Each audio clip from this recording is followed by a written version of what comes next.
So here we have the BMW 118 SE on an 18 plate. I'm going to start off by showing you around the outside of the car, and then we'll hop in and run through some controls on the inside. But from the outside you can see it's a 5-door car with alloy wheels and tinted windows. Let's start off inside the boot and then work our way around the rest of the car from there. So as we approach the boot, you can see we've got plenty of space in there, along with that 60/40 split folding rear seat. Okay, so we're just going to work our way back round to the front of the car, and then we'll hop in and run through some controls on the inside. But now that we've done a full circle of it, you can see it's in excellent condition the whole way round. Just briefly before we climb in, I think it's well worth seeing the interior from this exterior point of view. There's plenty to run through on the dashboard, so let's hop in and we'll do that right now. Okay, so now they're inside the car, we're going to start with the dials. On the left-hand side, we have the speedometer and fuel gauge, and on the right-hand side, the rev counter. At the bottom in the middle, you can see the total miles for this car, which are 13,628. The information that's displayed above that can be changed using a button on the steering wheel for various different bits of trip computer information. If we back out to the steering wheel, on the left-hand side, we've got speed limiter, and on the right-hand side, we have stereo and phone controls, including voice activation. So you can hit that button, ask it to dial anyone in your contacts list, and it can do that for you without you having to take your phone from your bag or pocket.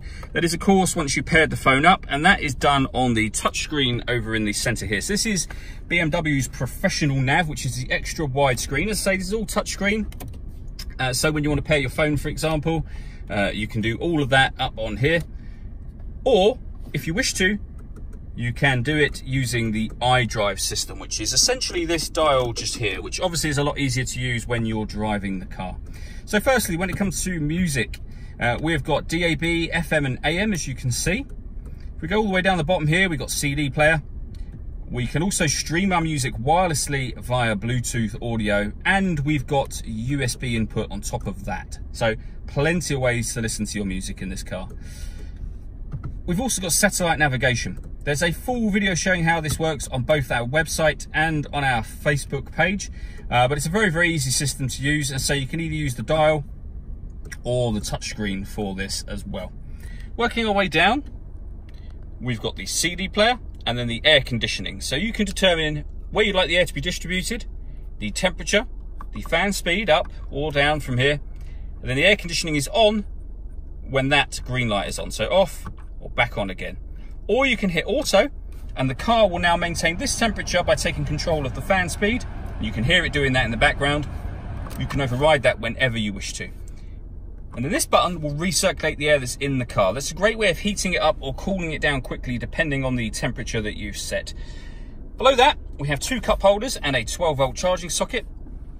The 6-speed manual gearbox, and then to the right-hand side of that, these buttons just here. So this will enable us to turn off the traction control.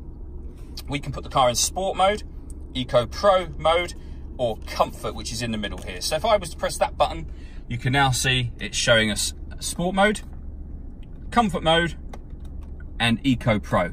On top of that, there is actually a sport plus mode as well, which is exactly the same as sport, but turns on dynamic traction control. So that's, if you were going to take the car on a track, for example, that's the mode you'd want to put it in. All that leaves me to say is thank you for taking the time to watch this video. If you'd like to come and see the car in person and have a test drive, please feel free to call any of our MJA sites. We'd love to hear from you soon.